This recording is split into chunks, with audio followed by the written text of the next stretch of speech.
كانوا قليلا من الليل ما يهجعون وبالأسحار هم يستغفرون. Ada 6 sifat orang yang dapat hidayah. Pertama, memakmurkan masjid dengan pengertian 3: bangun, ramaikan, atur administrasinya, tertib administrasi. 2, man amana billah, akidahnya benar, la ilaha illallah. Kenapa didulukan bangun masjid baru beriman kepada Allah? Karena ternyata ada orang yang bangun masjid tapi tidak beriman kepada Allah. Ini Ustaz Somad ngawur. Mana ada orang bangun masjid tak beriman? Ada. Masjid apa? Masjid untuk kampanye. Kata pepatah Melayu, kalau tak ada berada, takkan tempua bersarang rendah. Burung tempua sarangnya di atas pokok kelapa, tapi kalau sudah padi menguning, dia akan turun ke bawah. Dan itu terjadi di zaman sekarang. Padi menguning itu berapa lama? 5 tahun sekali. Musim-musim kampanye. Orang mulai nyumbang untuk masjid, masuk ke masjid, pakai sorban, pakai peci, pakai koko, pakai sarung, tapi tak sunat. Dan banyak orang terkecoh, disangka ustadz, rupanya KW. Masjid dibangunnya.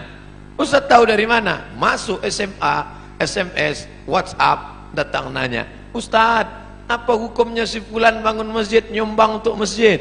Saya bilang jangan ambil, karena pasti ada udang di balik pempek. Ada niat di balik itu semua. Ada tujuan terselubung, ada kepentingan. Maka jangan. Datang dia ngasih duit, ambil duitnya, jangan coblos orangnya. Setuju? Ambil duitnya, serahkan ke fakir miskin, anak yatim. Setuju? Tak sama bunyinya macam yang pertama tadi. Makanya prinsip dalam Islam, man amana billah, la ilaha illallah. Saya yakin semua yang datang subuh ini tidak ada tujuan lain, langkah kaki dari rumah, bismillahi tawakkaltu 'alallah, la haula wala quwata illa billah. Salat, usolli fardhu subhi rak'ataini adaan ma'muman lillahi ta'ala. Puasa, nawaitu shauma ghadin an ada'i fardhi syahri ramadhana hadhihi sanati lillahi ta'ala. Haji, labbaik Allahumma labbaik, labbaik la syarika laka labbaik. Ketika engkau persekutukan, kau duakan Allah dengan yang lain, hilang amalmu. La in asyrakta, kalau kau syirikkan Allah, kau duakan Allah, kau persekutukan Allah, la yahbatanna amaluka, gugur amalmu.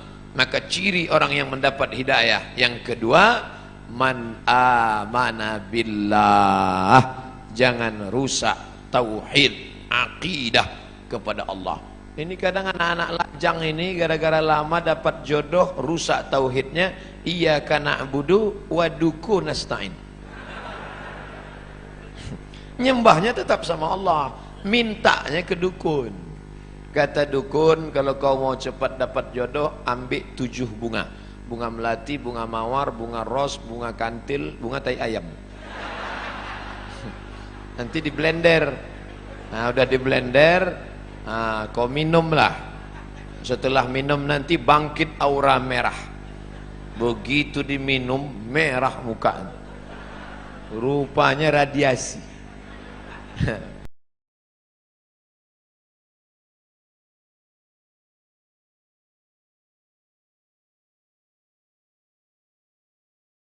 Pergilah batu rubi berwarna merah, maka aura merah akan bangkit, wajah akan merah, biji mata merah. Ini tak betul. Kalau memang tak boleh pakai cincin, kenapa Ustaz pakai? Saya hanya sekedar suka saja. Pakai batu tak apa-apa, tapi meyakini bahwa batu memberikan efek sesuatu, rusak la ilaha illallah kita. Kadang orang ini suka mancing-mancing. Ustadz pakai cincin itu ada khasiat-khasiatnya. Ada, saya bilang. Apa khasiatnya? Kalau dipakai, duduk di rumah makan, tak bayar. Hebat Pak Ustadz, duduk aja, jangan makan. Masih percaya dia dengan yang begitu-begitu. La ilaha illallah. Kita dalam Islam diajarkan berani berkata la ilaha. La ilaha, tak ada lagi batu-batu.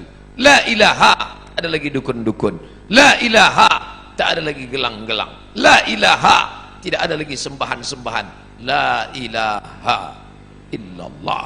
Murni. Inna salati wa nusuki wa mahyaya wa mamati lillah. Jangan rusak lagi. Yang nampaknya kita tak jadi nikah. Kenapa?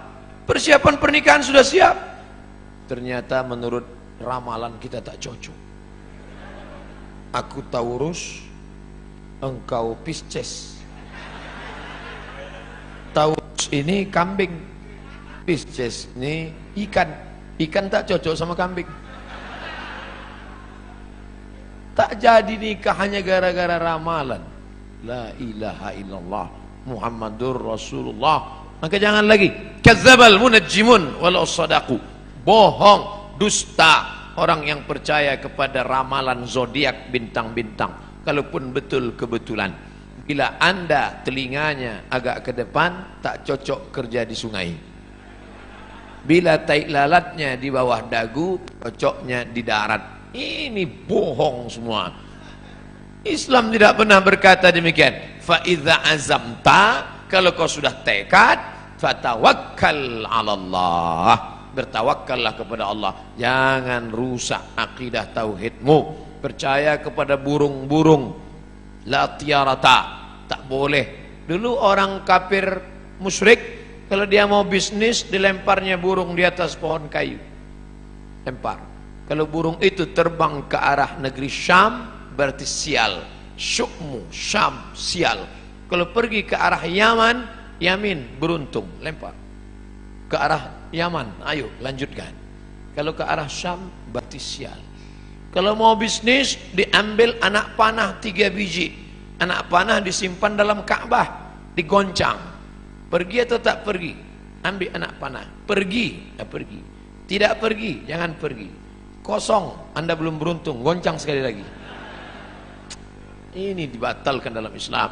Maka dalam Islam diharamkan innamal ghamru wal maisiru wal ansabu wal azlamu khamar. Namal ghamru wal maisir, judi, wal ansabu, menyembelih binatang untuk berhala, wal azlam, mengundi nasib, rijsun, najis, min amalis syaitan, perbuatan setan, fajtanibuh, jauhi. Ciri orang yang mendapat hidayah, dia berserah diri hanya kepada Allah, tapi tetap ada usaha. Jangan tidak ada usaha. Jangan nanti yang lajang-lajang, yang gadis-gadis, kamu tak ada usaha untuk jodoh. Kalau memang sudah takdir Allah, tak akan kemana. Tetap ada usaha. Contoh, ini kue kotak Nengs Bakri. Ini kan memang ditakdirkan untuk saya ini kan. Memang untuk saya. Tapi saya tak ada usaha untuk membuka kotaknya. Masuk dia ke mulut saya. Tidak, menganga dari tadi. Mesti ada usaha untuk membuka kotaknya, lalu memilih-milih kue yang mana. Berapa biji kue? Pilih yang ini atau ini. Mesti ada usaha mengambil paralotnya, lalu ditusukkan ke botol, ke gelasnya. Ada usaha. Usaha itu disebut dengan ikhtiar.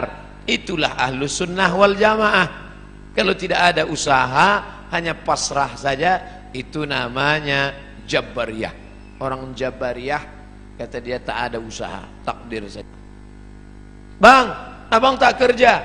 Kalau memang rezeki kita datang sendiri, adinda, tak usah kerja-kerja. Nanti kalau ada suami ibu macam itu Jabariyah.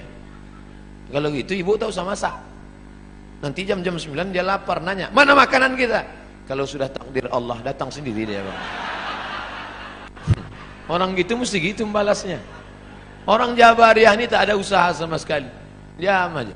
Nanti tiba-tiba Pak Kapolsek razia. Prit, mana STNK BPKB? Saya serahkan pada Allah. Nah, pukulkan kepalanya Pak. Lepas. Kenapa Bapak pukul? Ini pun dari Allah juga. Orang-orang gini ini mesti gitu melawan dia. Kita betul. Allah kasih kita kudrat, Allah kasih kita iradat, Allah kasih kita sama, Allah kasih kita basar, Allah kasih kita kalam supaya kita berusaha. Makanya doa keluar masjid, Allahumma inni as'aluka min fadlik, beri aku rezeki. Kenapa keluar masjid minta rezeki? Karena keluar masjid idza qudiyatis shalah, kalau salat sudah dilaksanakan, fantashiru fil ard, bertebaranlah di atas muka bumi, cari rezeki, wabtaghu min fadlillah, cari karunia Allah. Ciri orang yang dapat hidayah yang pertama, memakmurkan masjid. Yang kedua, beriman kepada Allah. Yang ketiga, wa aqamas shalah. Salat bukan somat. Salat. Mudah-mudahan anak-anak gadis yang rajin salat subuh ini mendapatkan suami yang rajin pula salat subuh. Karena kalau kalian anakku yang sudah solehah, yang sudah cantik, yang sudah rajin sholat, tiba-tiba dapat laki tak sembahyang, tak satu dua curhat masuk ke HP saya. Ustadz, dulu saya sangka nikah sama dia bahagia, ternyata Pak Ustadz, cuman rasanya bu macam tidur sama babi hutan. Tak sembahyang.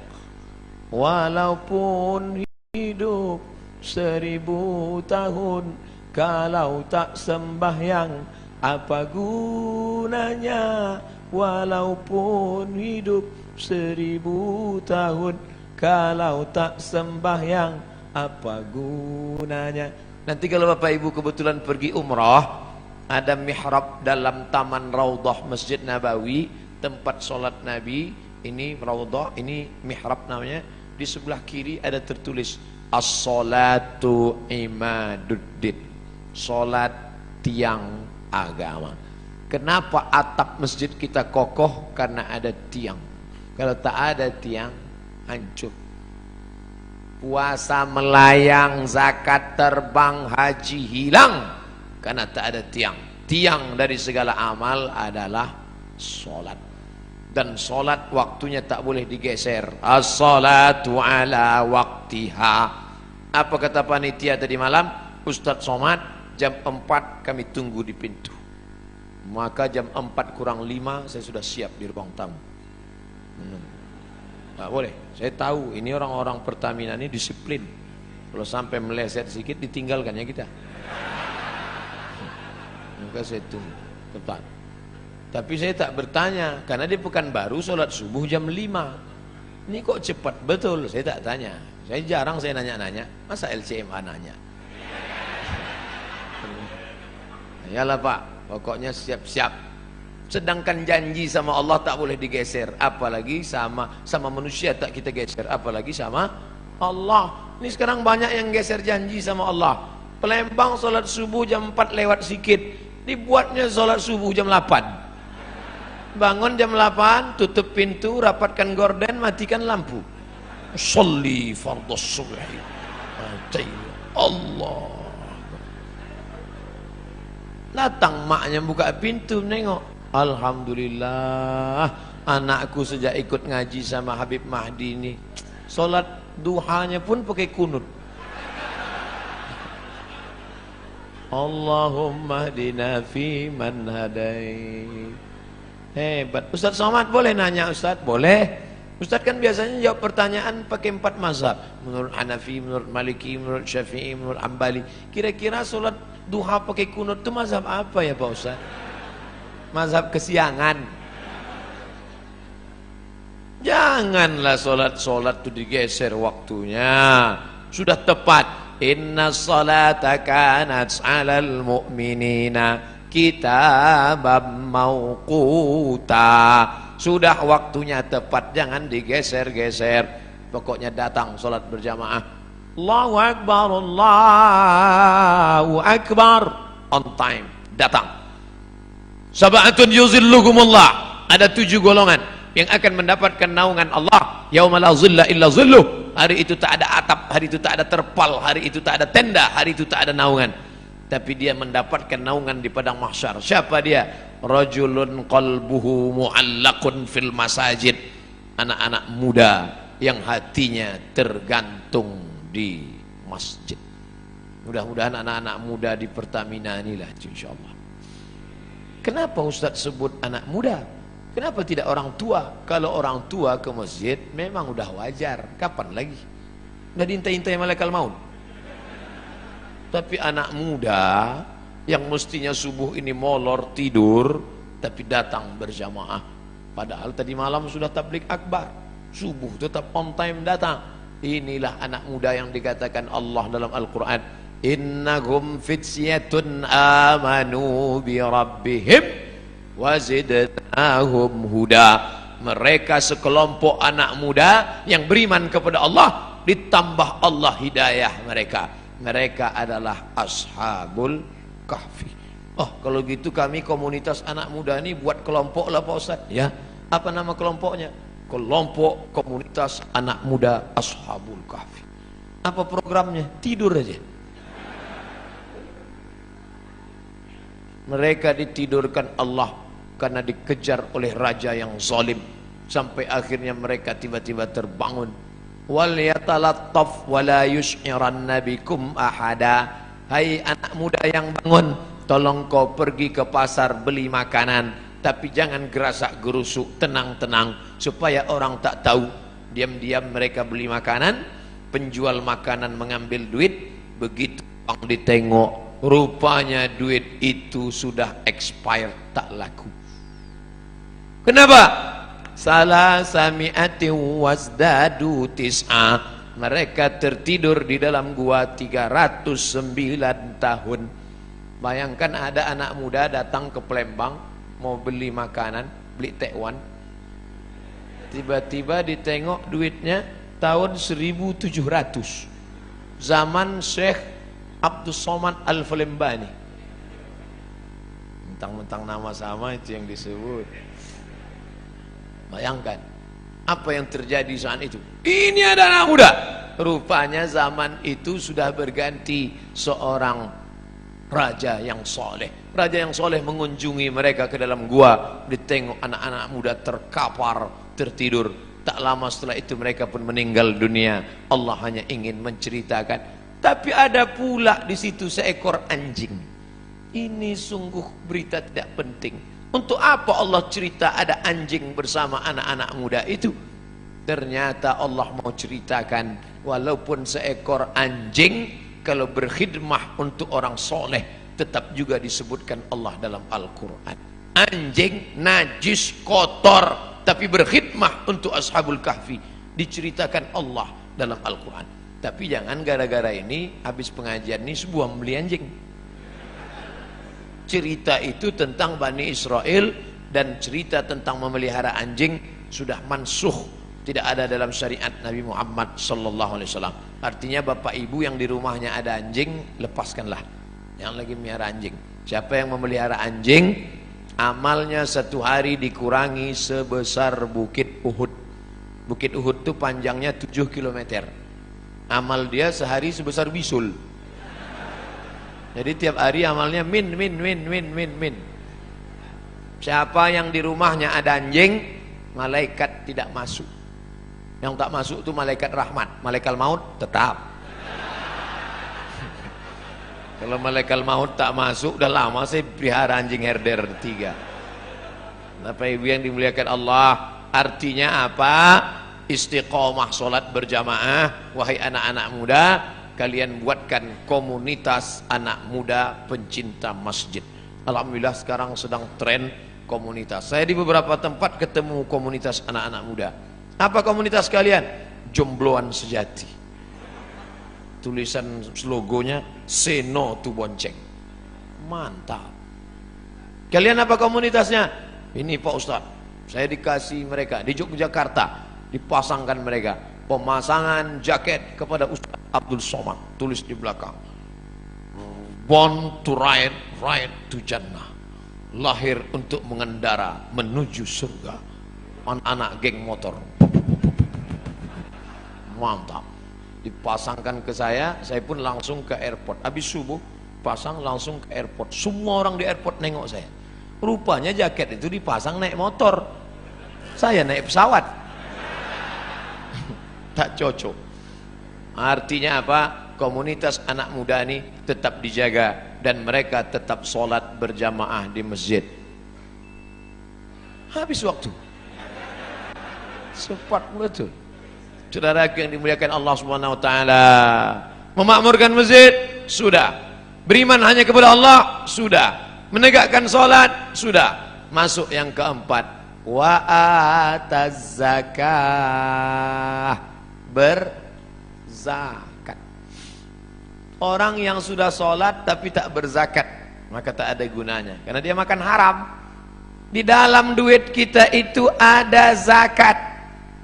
Zakat orang dititipkan Allah kepada kita. Ada orang diuji kakinya lulus, diuji kakinya sholat berjamaah lulus, diuji matanya sholat tahajud lulus, diuji kantongnya, di situ baru kelihatan. Nama siapa? Pelit bin bakhil bin medit bin kedekut. Ini orang na'udzubillah. Oleh sebab itu maka keluarkanlah zakat. Bapak sudah bayar zakat? Tiap tahun saya bayar zakat Pak Ustaz. Berapa? 2,5 kilo. Itu zakat fitrah. Zakat pendapatan 2,5%, 85 gram emas murni.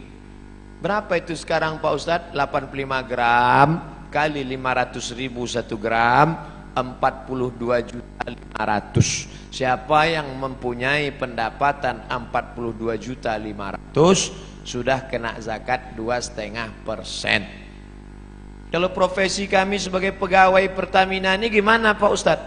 42.500.000 setahun, bagilah 12 bulan. 12 bulannya berapa itu? 42.500.000 bagi 12, 3,6. Jadi yang berpendapatan 3,6 juta, 3.600.000 itu udah kena menurut Basnas, amil zakat nasional yang sudah disepakati ijma' antara ulama-ulama Basnas se-Indonesia, 3,6. Saya tidak sebut gaji karena ada orang gajinya 2 juta, pendapatannya 20 juta. Ada uang tunjang, uang sipak, uang sundul, uang sikut, duit-duit apa.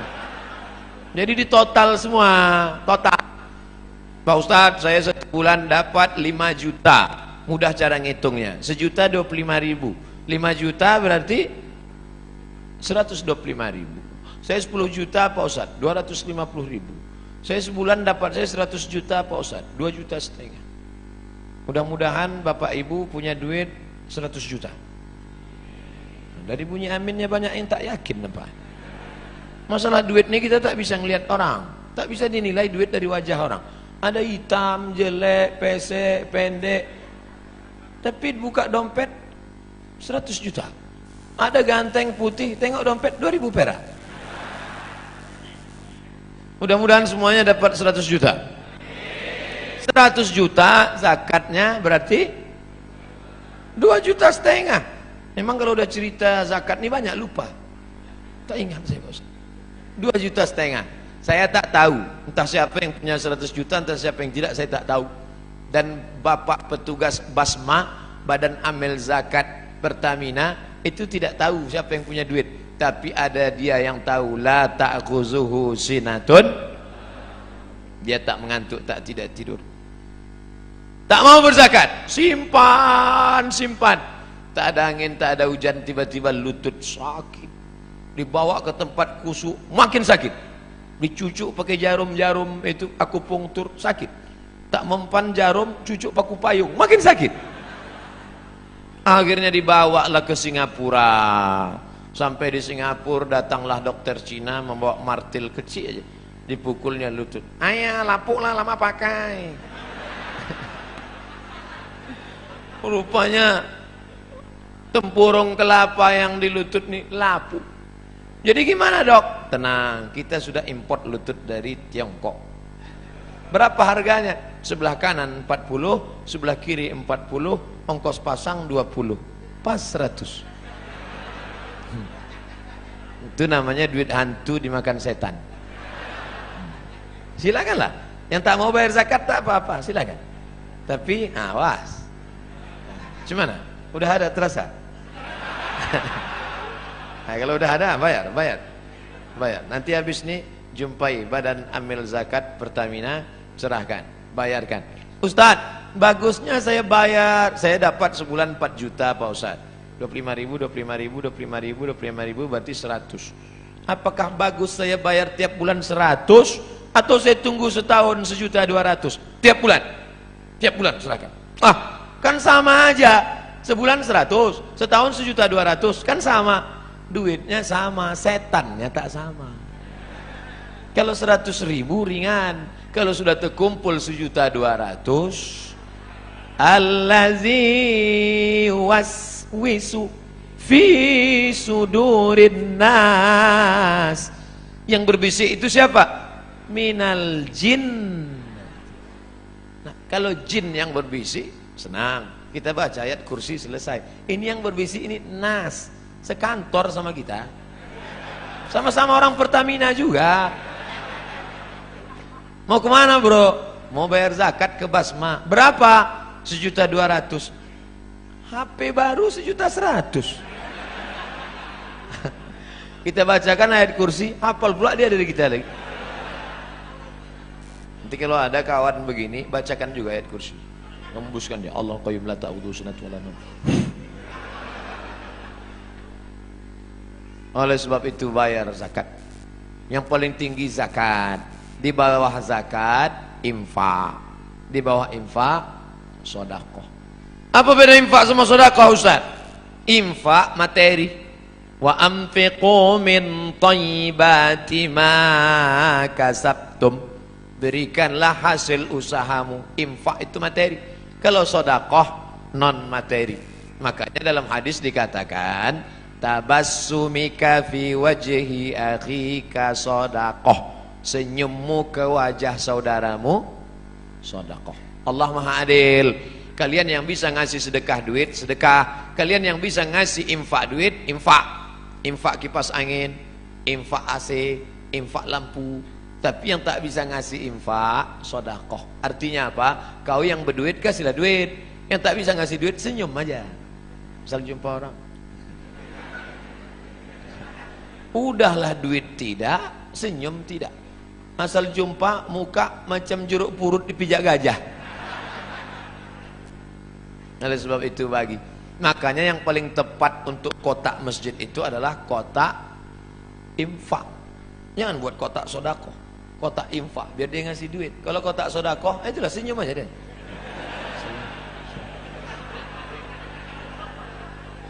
Tak bisa buat kotak wakaf. Karena wakaf itu syaratnya 4. Wakaf harus ada orang yang berwakaf, orang menerima wakaf, benda yang diwakafkan, ada ijab, ada qabul. Tak bisa dibuat situ kotak wakaf. Karena kita tak pernah akad ke kotak.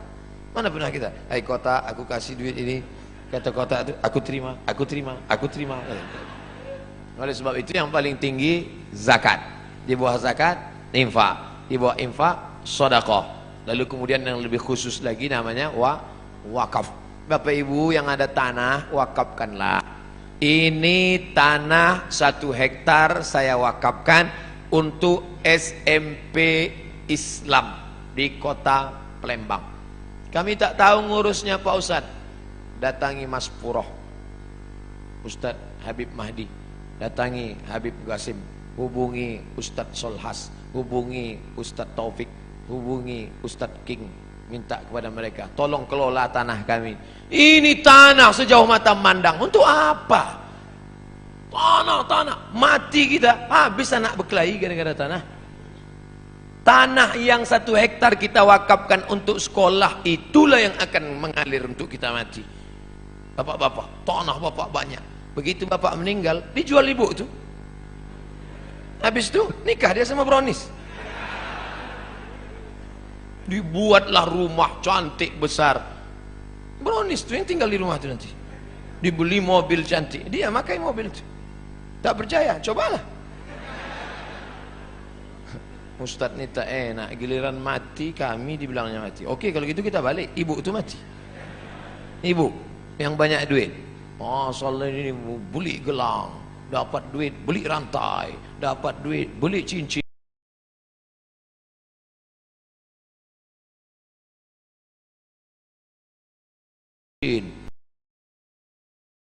Untuk apa? Bini muda dia lah. Saya bukan maksa sedekah ini, enggak. Ya, kalian laki-laki yang tak mau bersedekah, simpan aja duit itu, simpanlah. Diambil laki mereka nanti. Kalian ibu-ibu yang tak mau bersedekah, silakan. Diambil mereka untuk modal kawin lagi. Yang kalian sedekahkan, itulah yang akan mengalir menjadi amal jariyah. Siapa itu orang yang mendapat hidayah? Man innama ya'muru masajidallah. Sudah. Man amana billah. Sudah. Rupanya Ustaz Somad selip membaca ayatnya. Jamaah pula segan mengingatkan. Padahal ayatnya ada di atas. Itu dia. Innama ya'muru masajidallah man amana billah wal yaumil akhir. Dunia ini akan berakhir. Kita ini macam bunga, kuntum, mekar, harum, wangi, layu, mati. Ada bunga yang tak layu-layu Pak Ustaz? Mana? Bunga kaca. Ini bunga mati. Kita bukan benda mati. Yang dulu ulama-ulama besar, raja-raja utama, Sultan Mahmud Badaruddin, mana dia sekarang? Meninggal dunia. Tapi orang bangga menyebut dia. Kenapa? Karena dia pro kepada Islam. Syekh Abdul Somad Al-Falimbani, mana dia sekarang?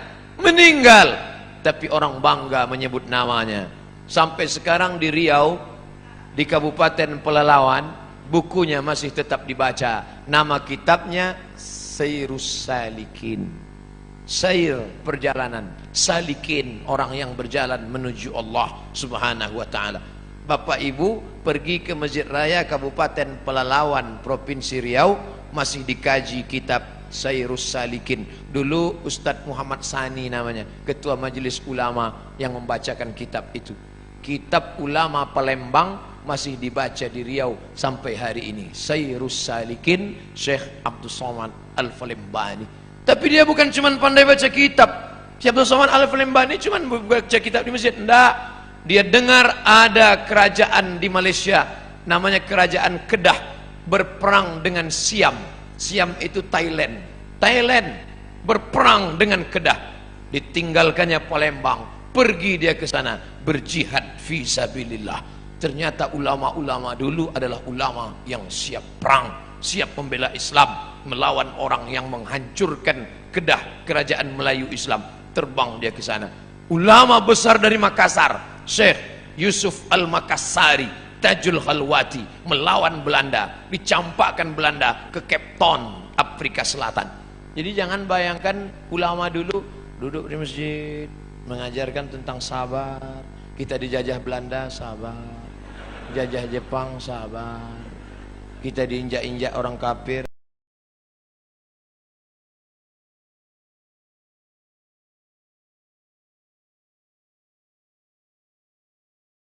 dikatakan radikal, dikatakan keras, dikatakan teroris. Ini orang tidak mengerti sejarah. Di Ponegoro, Sultan Badaruddin, Mahmud Badaruddin, Sultan Sarip Qasim, Sultan Nuku dari Tidore, itu dulu adalah penjahat-penjahat di mata Belanda. Siapa yang memperjuangkan Islam pasti akan punya musuh-musuh. Betul? Yang tak punya musuh adalah orang munafik yang kemana-mana merasa berteman. Jumpa Abu Lahab, teman. Wa idza khalau ila syayatinihim, kalau mereka berjumpa dengan setan-setan mereka, qalu, mereka berkata, inna ma'akum, kami dengan geng kalian setan. Kalau jumpa dengan orang beriman, kami dengan kalian. Jumpa dengan setan, kami dengan kalian. Bermuka dua, muzabzabina baina dzalik, la ilaha ula wa la ilaha ula. Tidak kemari, tidak ke sini. Ini Ustaz Somad, ini Ustaz keras. Dah, saya suara aja yang keras, hati lembut.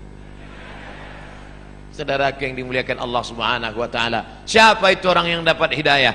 Allah memakmurkan masjid. Man amana billah, la ilaha illallah, tauhidnya bagus, wal yaumil akhir, percaya kepada dunia akan berakhir, kita akan mati, tinggal semua ini semua yang akan dibawa iman dan amal soleh. Wa aqamas shalah, rajin istiqomah salat. Wa ataz zakah, membayar zakat. Yang terakhir, yang keenam, walam yakhsha illallah, takutnya sudah hilang, tak lagi ada takut dalam hatinya, karena takutnya sudah habis hanya kepada Allah. Orang yang korupsi, kalau tanya lagi, Bapak korupsi itu kenapa?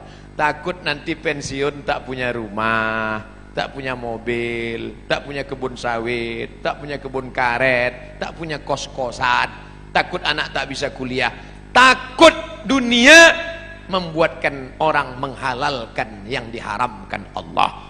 Makanya ditulis di sini besar-besar, walam yakhsha illallah. Itu dia, walam yakhsha illallah. Sengaja pas di atas saya ini dibuat, walam yakhsha illallah.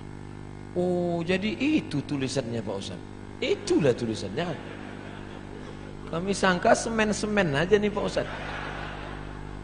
Sengaja ini kaligrafi yang dipilih supaya apa? Supaya semua orang Pertamina di sini tahu bahwa dia mengukur dirinya. Aku ini termasuk orang yang sudah dapat hidayah atau tidak? Alhamdulillah Ustaz. Setelah Ustaz jelaskan 6 sifat ini ada dalam diri kami. Alhamdulillah. Satu pun tak ada. Na'udzubillah. Baru ada 3, tambah lagi. Kami tak berdaya. La haula wala quwata illa billah. Jangan takut menghadapi hidup. Walam yakhsha illallah. Makanya ibu-ibu itu paling kuat dia. Meninggal suaminya, anaknya ada 3, tak ada dia takut. Tak menangis dia waktu suaminya meninggal. Ibu tak nangis, tak takut masa depan. Tidak Pak Ustaz. Kenapa? Banyak harta warisannya. Tak nangis ibu? Tidak. Kenapa tak nangis? Sudah lama aku tunggu. Bapak ibu yang dimuliakan Allah, siapa yang tak ada rasa takut dalam hati? Kita tetap takut. Yang membuang takut itu Allah. Ala inna awliya Allah. Kalau sudah kalian dekatkan diri kepada Allah, bagaimana sifat orang itu? La khaufun alaihim wala hum yahzanun. Dicabut Allah takut, dicabut Allah sedih.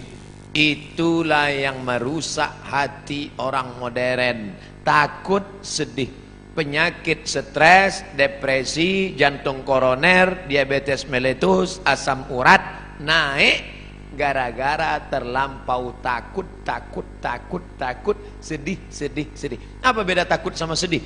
Sedih terhadap masa lalu, takut terhadap masa depan. Yang kuliah takut tak selesai S1. Yang sudah S1 takut tak kerja. Yang udah kerja takut di PHK. Yang udah kerja takut tak bisa nikah. Yang udah nikah takut tak punya anak. Yang udah punya anak takut tak bisa nikah sekali lagi.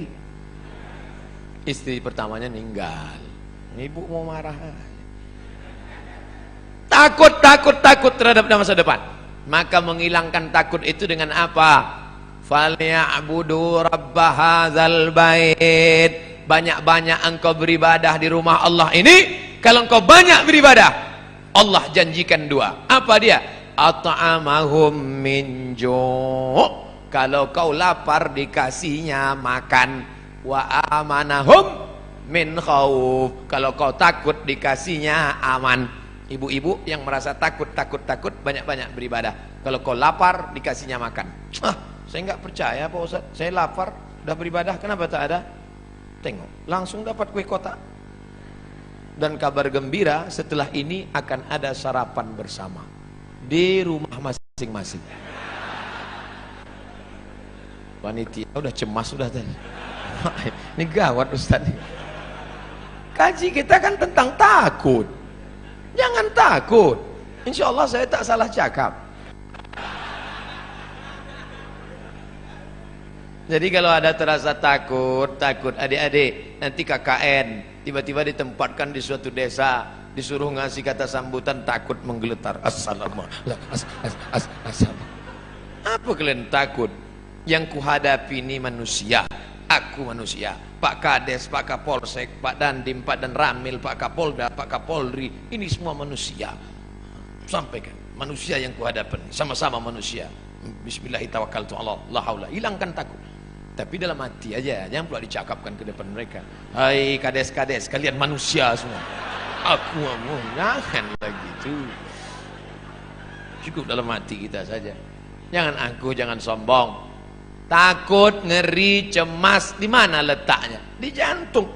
Ala fil jasadi mudghah, ketahuilah di dalam dirimu itu ada segumpal. Idza salahat salahal jasadu kulluh. Kalau di jantung itu baik, yang lain ikut baik. Kalau sudah jantung bermasalah, maka yang lain ikut bermasalah. Makanya Bapak Ibu dengar kabar Syanu meninggal mendadak kemarin. Kenapa? Sakit jantung. Pernah tak dengar? Syanu meninggal kenapa? Kena kurap jantung. Maka jantung itu mesti dinormalkan. Dengan cara apa? Ala bidzikrillahi tatmainnul qulub. Banyak-banyak berzikir mengingat Allah, maka jantung akan normal. Kalau terasa jantung tak normal, letaknya di dada sebelah kiri. Coba raba pegang. Yang dipegang dada kita, jangan dada kawan. Normalnya. Orang yang tak normal tuh banyak-banyak zikir. La ilaha illallah, la ilaha illallah. Maka goyang kepalanya itu ke kiri. La ilaha illallah. Sini. La ilaha illallah, la ilaha. Ini banyak orang yang zikir goyang kepala. Bertanya, kau kenapa goyang? Entah, tengok orang goyang, aku goyang pula. La ilaha illallah. Allah, Allah, Allah, Allah, Allah, Allah, Allah, Allah, Allah, Allah, Allah, Allah, Allah, sampai mati. Karena nanti yang terakhir keluar dari mulut kita, la ilaha illallah. Habis. Itulah sifat 6. Jangan lupa subscribe, like, and share.